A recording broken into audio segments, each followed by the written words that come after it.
The installation of the new Shaw Sports Turf continues at Paladin Stadium. All the stone has been delivered and installed at Eugene Stone Field, and the field looks like a big gravel parking lot or, from a distance, a big ice rink.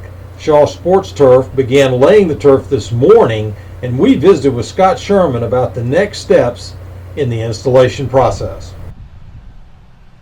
For about 2 weeks. Obviously, we stripped off the old field, which was the old grass, and we were able to give some of that to folks in the Furman family, and regraded the field. You'll notice that the crown in the field is much less than it was. And our contractor came in and regraded with his laser equipment and put down some geotextile cloth on the underside. Then we have drainage, and then this gravel that you'll see. Believe it or not, what you're looking at is 6 million pounds of gravel, or 3,000 tons. So all that in a little over a week was installed. And so what you're going to see now are the carpet rolls. Some of the behind the scenes information that folks may not realize that we have to deal with. For example, lacrosse is part of this field as well. So during lacrosse season, we have markings for men's lacrosse, we have markings for women's lacrosse, and they're different. So what we have to do as part of the field installation is we'll install small little 4-inch by 4-inch tick marks on the field that gives us a guide to actually paint the lacrosse fields. Now, as a fan, lacrosse fan, football fan, sitting in the stands, you won't see these little tick marks, but they'll be in the field and give our guys some guide as to how to paint that field.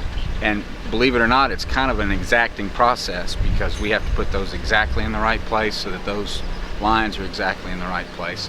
So that's some of the kind of behind the scenes stuff that folks may not really realize. So when we paint, obviously the football field stays down all the time. Correct, it's permanent. Sewn in, it's permanent. But we put those in, and then my understanding is there's kind of a solution or some kind of equipment we use to take those lines back up. Is correct, that right? Yeah. Correct, and we're actually just learning all about that now. That paint does not have to be permanent. There are different kinds of paint.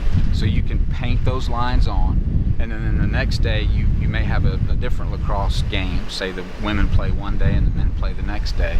If we wanted to, we can remove that paint. I'm not sure we have to because they're different fields. They don't line up exactly, but it can be removed.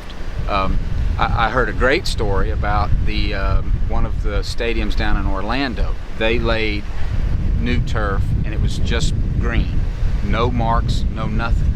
And they can do any kind of field that you want with paint. They do logos. There's obviously multiple bowl games down there. They do different sports.